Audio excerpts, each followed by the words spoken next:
Good morning all of you. आप सभी का मैं तरुण स्कूल के यूट्यूब चैनल पे हार्दिक स्वागत करता हूँ। Dear student, I hope you आप सभी अच्छे होंगे और आपकी स्टडी भी अच्छी चल रही होगी। जैसे कि लास्ट वीडियो में ये पढ़ा था क्रिस्टल जारक या त्रिविम जारक, और उसके साथ साथ अपन ने पढ़ा था एकक कोष्टिका या इकाई कोष्टिका क्या होती है, पूरा विद एक्सप्लेन के साथ अपन ने पढ़ा था। आज की इस वीडियो में पढ़ने वाले हैं एकक कोष्टिका के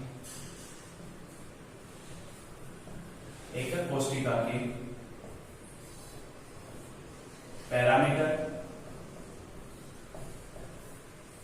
और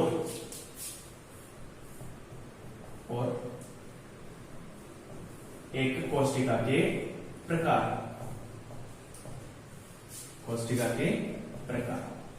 आज की इस वीडियो में पढ़ने वाले अब मैं आपको एक चीज क्लियर कर दूं स्टूडेंट, आपको लास्ट वीडियो में बहुत अच्छे से एक्सप्लेन कर चुका था कि एकक कोष्टिका क्या होती है। ठीक है, आज का जो वीडियो है अपना वो पर्टिकुलर है एकक कोष्टिका के पैरामीटर और एकक कोष्टिका के प्रकार, टाइप्स ऑफ यूनिट सेल, एकक कोष्टिका के प्रकार। ठीक है, अब सबसे पहले माइंड में क्वेश्चन बन रहा होगा कि एक पैरामीटर क्या होते हैं। मैं आपको एक चीज क्लियर कर दूं, किसी भी चीज को पहचानने के लिए, कुछ भी ज्योमेट्री को पहचानने के लिए, आइडेंटिफिकेशन करने के लिए, ज्यामिति को पहचानने के लिए उसके पैरामीटर्स होते हैं। ठीक है, जैसे बात करें अगर ट्रैफिक रूल्स की, तो ट्रैफिक रूल्स को पहचानने के लिए उसके कुछ ना कुछ तो आइडेंटिफिकेशन होते हैं, कुछ ना कुछ तो उसके इंडिकेट होते हैं, इशारे होते हैं, कुछ ना कुछ तो उसके, समझ लो बात को। तो ये चीज है तो एकक कोष्टिका के पैरामीटर। अब एकक कोष्टिका के पैरामीटर को आपको समझने के लिए सबसे पहले आपको ये समझना होगा कि एकक कोष्टिका होती क्या है। जिस स्टूडेंट ने प्रीवियस वीडियो नहीं देखा है उनसे मेरी रिक्वेस्ट है कि एक बार प्रीवियस वीडियो जाके देख ले। तो आगे मैं एक्सप्लेन कर रहा हूँ कि एकक कोष्टिका, डायरेक्ट एकक कोष्टिका बना रहा हूँ, उसमें एक्सप्लेन करूंगा कंप्लीटली कि पैरामीटर को आप कैसे आइडेंटिफिकेशन करोगे। तो स्टार्ट करते हैं आज का टॉपिक अपना। इसको समझने के लिए मैं सबसे पहले क्यों बनाता हूँ।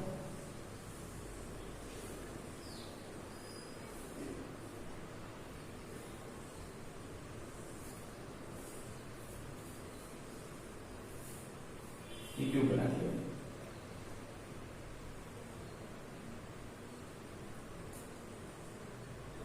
ठीक है। अब सबसे पहली चीज, यहाँ पे कोने तो है, यहाँ पे कोने तो नहीं ना, जिसके थ्रू के बना है एकक कोष्टिका में। तो सबसे पहला पैरामीटर यहाँ पे क्या हो गया कि एकक कोष्टिका में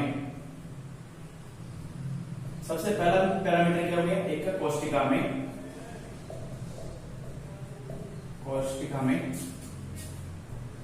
8 कोने होते हैं। सबसे पहले पहचानने के लिए तो आपको ये चीज मिल गई कि जो एकक कोष्टिका होगी इसमें टोटल कोने कितने होंगे, 8 होंगे। ये चीज समझ में आ गई होगी, ठीक है। नेक्स्ट देखो, अब आपको ये चीज अच्छे से पता है कि जो एकक कोष्टिका बन रही है इसमें 3 प्रकार की एक्सिस है। सपोज कर लिया ये एक्स है, ये वाई है और ये वाली क्या हो गई, जेड। अभी ये जो जेड वाली है वो पर्टिकुलर यू नहीं है, वो इस टाइप से यू है, मतलब इसके परपेंडिकुलर लंबवत है। ठीक है, तो ये जो जेड एक्सिस हो गई। अभी जो एक्स एक्सिस मानी, इस भुजा को मैंने सपोज ये एक्सिस है, इसको मान लिया ए है, इसको क्या मान लिया मैंने, बी है, बी क्या होगी, सी। तो जो एकक कोष्टिका बनी है ये कितनी प्रकार की भुजाओं से मिलकर बनी है, 3 प्रकार की भुजाओं से, ए, बी और सी। तो नेक्स्ट पैरामीटर क्या हो गया अपने पास, एकक कोष्टिका में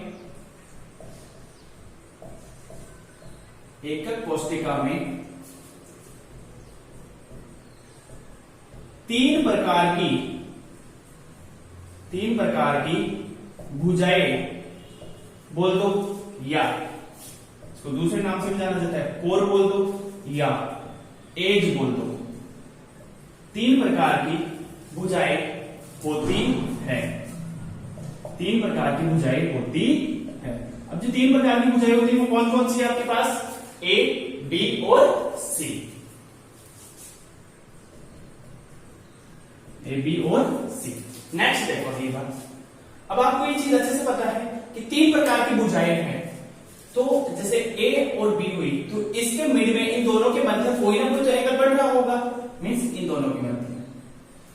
और बी और सी है, इसके मध्य भी कोई ना कोई एंगल बन रहा होगा, और जो सी और ए है इसके मध्य भी कोई ना कोई एंगल बन रहा होगा, कोई ना कोई कोण तो बन रहा होगा, भले कुछ भी कोण बन।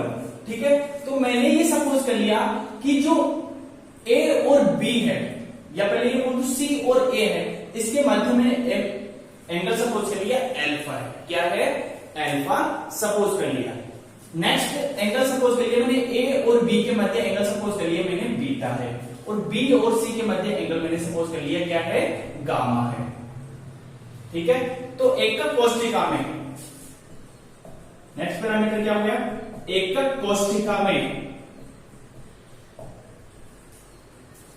कोष्ठिका में तीन कोण होते हैं। कितने कोण होते हैं भाई? यहां पे तीन कोण होते हैं। अब तीन कोण कौन से कोण होते हैं? क्या सपोज किया हमने? अल्फा, बीटा और गामा। समझ में आ गया होगा। यहां तक किसी स्टूडेंट को कोई डाउट हो तो अपना क्वेश्चन पुट अप कर सकता है। नेक्स्ट आगे की बात समझो। अब ये तो बात हो गई यहां तक की। अब नेक्स्ट अगली बात समझो कि यहाँ पे एक स्टेटमेंट ऐसे समझ लेना, यहाँ पे तीन प्रकार की कोर है। कितने प्रकार की कोर है? तीन प्रकार की। अब आपको ये पूछ लिया जाए कि एक कोष्ठिका में कुल कोरों की संख्या कितनी होती है, यहाँ पे डिफरेंस है। एक तो कुल कोर या कुल भुजाएं, या एक होती है कुल या कितने प्रकार की। दोनों डिफरेंस है, ये ध्यान है, दोनों में डिफरेंस है, ये याद रखना आप अच्छे से। ये आपको कंफ्यूज कर सकता है। तो एकक कोष्ठिका में कुल कोरों की संख्या कितनी होती है? 12 होती है। कैसे? अब ये सपोज करना है ये 1, ये 2, ये 3, ये 4, ठीक है, ये 5, ये 6, ये 7 और ये 8 हो गया। ये 9, ये 10, ये 11 और ये 12 है। तो टोटल कोर कितनी हो गई? टोटल कोर कितनी हो गई? 12 हो गई। तो यहां नेक्स्ट पैरामीटर क्या बन गया? एकक कोष्ठिका में कुल कोरों या कुल भुजाओं की संख्या 12 या 12 होती है। मैं फिर यहां से एक बार रिपीट कर रहा हूं। यहां पे तीन प्रकार के इनके प्रकार है, इन कोरों के प्रकार है। जो 12 कोर है इनके प्रकार है। कितने प्रकार की कोर है? 3 प्रकार की, ए, बी और सी। लेकिन एक्चुअल में है क्या? कुल कोर कितनी आ रही है? यहाँ पे 12 आ रही है। ये विशेष याद रखना, आप यहाँ पे कंफ्यूज हो जाओगे। ठीक है, नेक्स्ट आगे की बात समझो। अब आप जिस रूम में बैठ के ये वीडियो देख रहे हो या ये लेक्चर देख रहे हो, उसमें एकक कोष्ठिका में कुल फलक कितने होते हैं? तो वो होते हैं 6। कैसे समझ लो? एक आपका छत है, वो एक फलक हो गया, फर्श आपका फलक हो गया, टोटल चारों दीवारें क्या हो गई? फलक हो गई। तो सेम सिमिलरली उसी टाइप का है। तो एकक कोष्ठिका में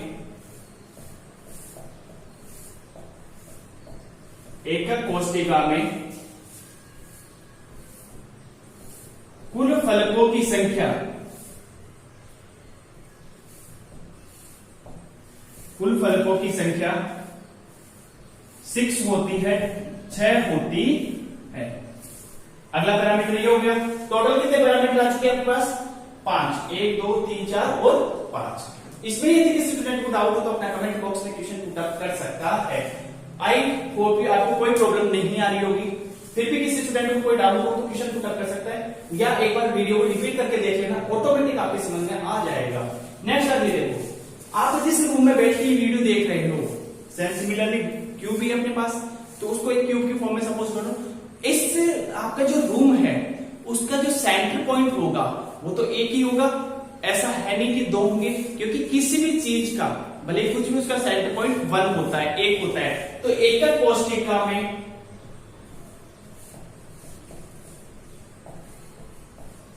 कोष्ठिका में अंतः केंद्र बोल दो उसको, या उसको दूसरे नाम से भी जाना जाता है काई केंद्र बोल दो। काई केंद्र एक होता है।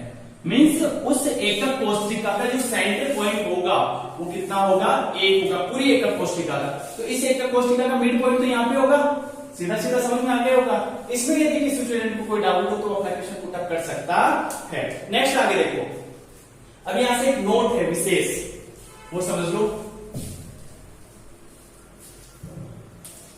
नोट फर्स्ट, बाद में आपको प्रॉब्लम क्रिएट करेगा, इससे बड़े आप अभी समझ लोगे तो बढ़िया रहेगा। यहां से एक तो यहां से नोट निकलेगा, ये सेकंड, ये फर्स्ट हुआ, ये सेकंड, थर्ड, फोर्थ, फिफ्थ और सिक्स, ठीक है। एक तो आपको सेकंड नंबर से नोट निकलेगा और एक आपके थर्ड नंबर से नोट निकलेगा। वो कैसे निकलेगा समझ लो कि एकक कोष्टिका में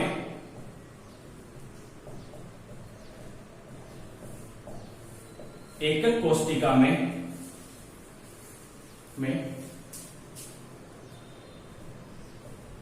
तीनों भुजाएं समान हो भी सकती है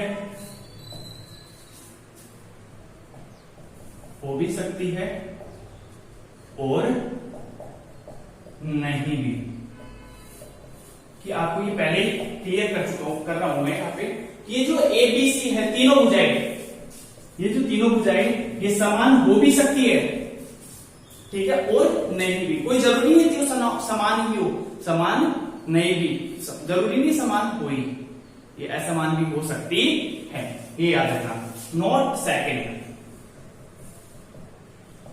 आप ये अच्छे से समझ जाओगे। नेक्स्ट आगे जो वीडियो आएगा कि मैं स्टेटमेंट क्यों बोल रहा हूं, ये आपको ABC समान क्यों नहीं है, ये आगे नेक्स्ट आगे वाली जो आगे की वीडियो आएंगे उसमें आपको पता चल जाएगा कि ऐसा इसलिए नोट क्यों बोल रहा हूं। नेक्स्ट आगे देखो, अब तीनों भुजाएं कौन कौन सी अपने पास, A, B और C, ठीक है। अगला नेक्स्ट नोट, एकक कोष्टिका में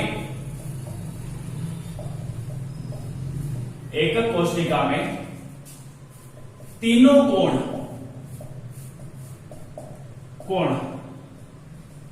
समान हो भी सकते हैं और नहीं भी। मतलब तीनों कोण समान हो भी सकते हैं और नहीं भी। तीनों कोण कौन से थे अपने पास, अल्फा, बीटा और गामा, ये तीन कोण थे। मतलब तीनों भुजाएं, इन तीनों भुजाओं की जो लेंथ है वो इक्वल हो भी सकती है और नहीं भी हो सकती। और जो तीनों एंगल है, इन तीनों एंगल इक्वल हो भी सकते हैं और नहीं भी, कोई कम हो सकता है कोई ज्यादा हो सकता है। ये दोनों नोट मोस्ट इंपोर्टेंट है, याद रखना है, ये आपको कंफ्यूज नहीं करेगा, आप अभी ये चीज समझोगे तो। ये हुआ एकक कोष्टिका के पैरामीटर। आप एकक कोष्टिका को इस टाइप से आप आइडेंटिफिकेशन करोगे। रिपीट कर रहा हूं कि एकक कोष्टिका में टोटल कोण कितने होते हैं, 8 होते हैं, ठीक है। नेक्स्ट चीज, एकक कोष्टिका में कितने प्रकार की भुजाएं होती है, 3 प्रकार की। कौन कौन सी भुजाएं मैंने सपोज की है, A, B और C। नेक्स्ट चीज, एकक कोष्टिका में कितने कोण होते हैं, 3 कोण होते हैं। कौन कौन से, अल्फा, बीटा और गामा। एकक कोष्टिका में कुल कोरों या कुल भुजाओं की संख्या कितनी होती है, 12 होती है, ठीक है। एकक कोष्टिका में कुल फलकों की संख्या कितनी होती है, 6 होती है। नेक्स्ट, एकक कोष्टिका में अंतः केंद्र या काय केंद्र कितना होता है, 1 होता है। अब नेक्स्ट अपना जो टॉपिक है वो है एकक कोष्टिका के प्रकार, कि आप एकक कोष्टिका को कितने भागों में विभाजित करते हो।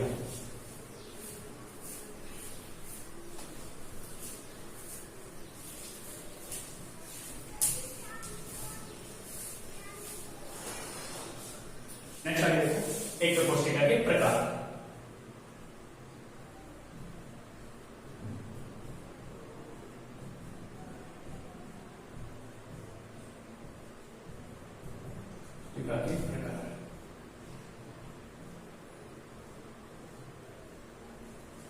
अब एकक कोष्टिका को कितने भागों में विभाजित किया गया है, एकक कोष्टिका को 2 भागों में विभाजित किया गया है।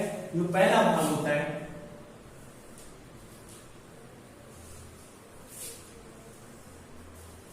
पहला जो भाग होता है वो होता है सरल एकक कोष्टिका,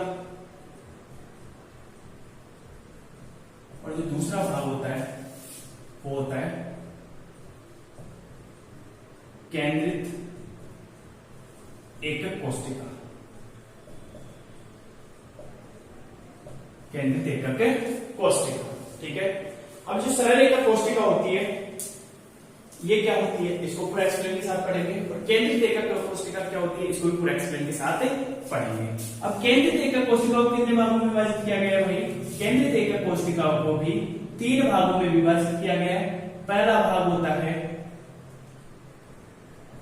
अंतः केंद्रित एकक कोशिका, दूसरा भाग होता है फलक केंद्रित एकक कोशिका,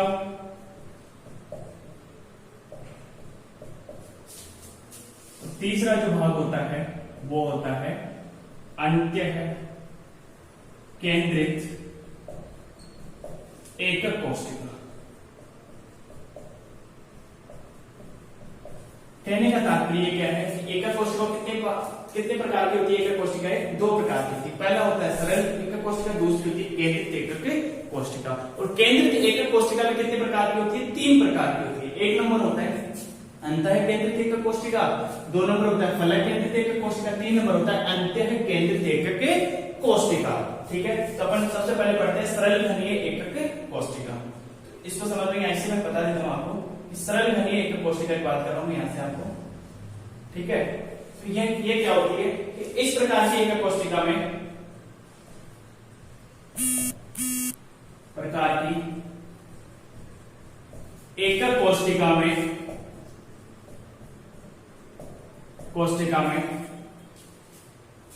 अवयवी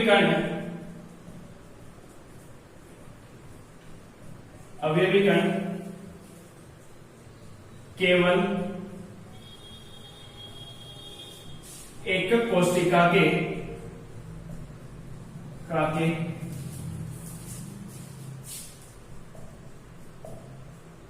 कोनों पर उपस्थित होते हैं।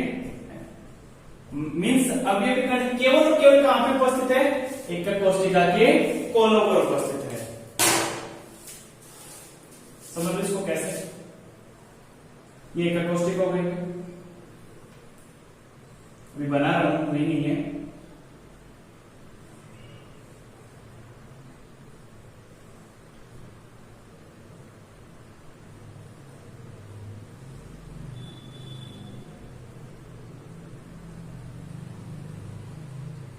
अवयवी कण केवल कहां पर उपस्थित है, एकक कोशिका के कोनों पर। तो आपको पता है कि एकक कोशिका में टोटल कोने कितने होते हैं, 8 होते हैं, जो भी जस्ट आपने पैरामीटर्स में पढ़े हैं। 8 कोने हैं।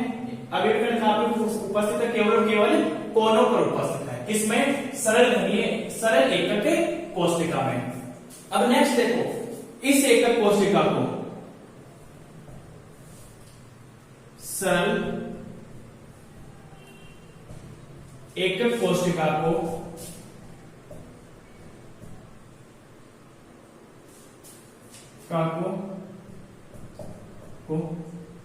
आद्य एकक कोशिका भी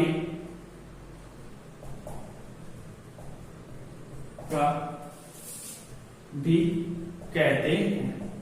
ये विशेष याद रखना, कई बार नाम चेंज करके पूछ लेता है कि आद्य एकक कोशिका क्या होती है।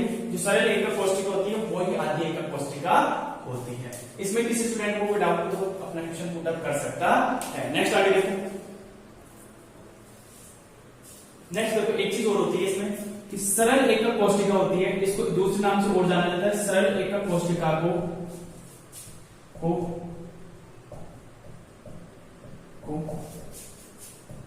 मूल एकक कोशिका भी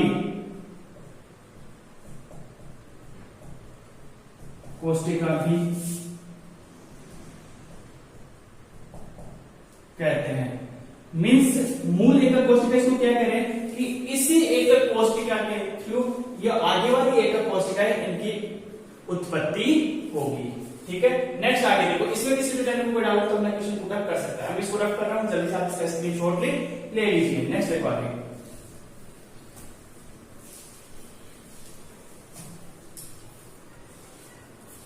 अब देखो यहां पे मैं बता रहा हूं केंद्रित एकक कोशिका 2 नंबर,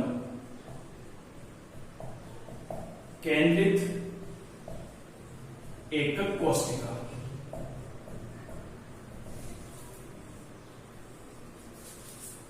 अब इसको पूरा लैंग्वेज फॉर्म में बता देता हूं कि इस प्रकार की एकक कोष्टिका में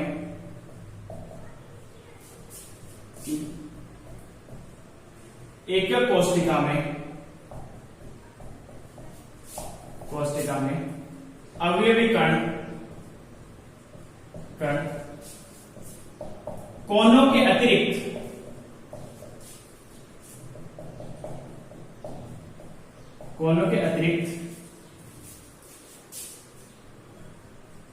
एकक कोष्टिका की अन्य स्थितियों पर भी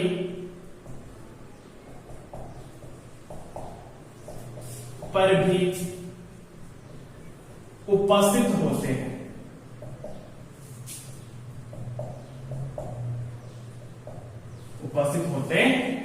मतलब अवयवी कण कोनों पे उपस्थित होंगे, ये श्योर है। और कोनों के लिए कहां पे उपस्थित होंगे?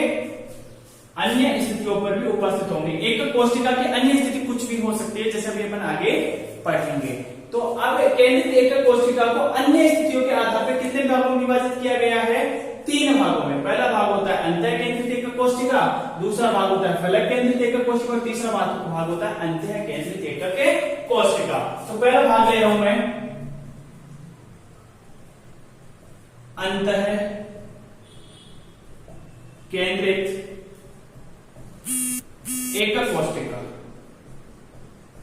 अंतः केंद्रित एकक कोष्टिका। अब देखो इसमें क्या होता है, इसको सीधा सीधा बता रहा हूं मैं कि अवयवी कण कोनों के साथ साथ कहां पे उपस्थित होते हैं? एकक कोष्टिका के केंद्र में बोल दो, भले ही अंतः केंद्र बोल दो।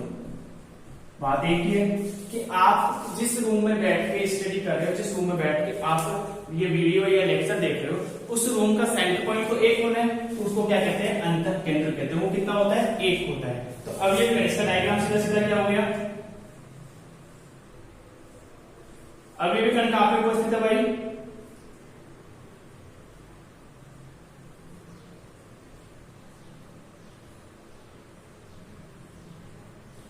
अवयवी कण कहां पे उपस्थित है? कोनों पे उपस्थित है। कोनों के अलावा कहां पे उपस्थित है? अंतः केंद्र में। ये बात हो गई अंतः केंद्रित एकक कोष्टिका की। मतलब कोनों के साथ साथ अन्य स्थिति क्या आ गई? अंतः केंद्र आ गया। समझ में आ गया होगा। किस स्टूडेंट को डाउट हो तो बोल सकता है वो कि केंद्रित एकक कोष्टिका क्या होती है? सर कोनों के अतिरिक्त कहां पे? अन्य स्थिति इसमें क्या आ गई? अंतः केंद्रित आ गई। नेक्स्ट आगे देखो, सेकंड नंबर फलक केंद्रित एकक कोष्टिका। अब फलक केंद्रित एकक कोष्टिका क्या होती है कि इसमें कोनों के साथ साथ अवयवी कण एकक कोष्टिका के फलकों पर उपस्थित होते हैं, मीन्स क्या है? अवयवी कण कोनों पर उपस्थित है। कोनों के अलावा टोटल फलक कितने होते हैं अपने पास भाई? 6 फलक होते हैं। ये आपको बहुत पहले भी बता चुका हूं। तो टोटल फलक कितने हो गए? 6। ये छत, ये फर्श, ये राइट साइड, ये लेफ्ट साइड, ये फ्रंट वाली साइड दीवार, ये बैक साइड वाली दीवार। कोनों के अतिरिक्त अन्य स्थिति क्या आ गई? फलक भी आ गए। समझ में आ गया होगा। इसमें किसी स्टूडेंट को कोई डाउट तो अपना क्वेश्चन पुट अप कर सकता है। मींस फलक केंद्रित एकक कोष्टिका में अवयवी कण कोनों के अलावा कहां पे उपस्थित होंगे? फलकों पर भी उपस्थित होंगे। इसमें किसी स्टूडेंट को कोई डाउट हो तो अपना क्वेश्चन पुट अप कर सकता है। नेक्स्ट आगे वाला देखो, जल्दी से इसका स्क्रीनशॉट में लिखिए। नेक्स्ट आगे वाला देखो, अंतः केंद्रित एकक कोष्टिका।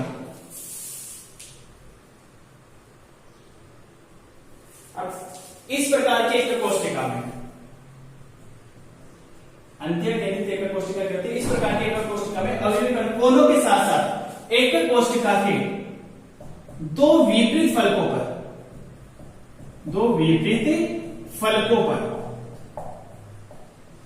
पर उपस्थित होते हैं। दो विपरीत फलक भले कोई से ले लो, जैसे मैंने ये वाला लिया तो इसका विपरीत फलक कौन सा हो गया? ये वाला ले लिया। कोई जरूरी नहीं है, आपकी इच्छा को ले लो। आपने ये ले लिया तो इसका विपरीत फलक हो गया। तो दो विपरीत फलकों पर उपस्थित होते हैं। इस प्रकार की एकक कोष्टिका क्या कहते हैं?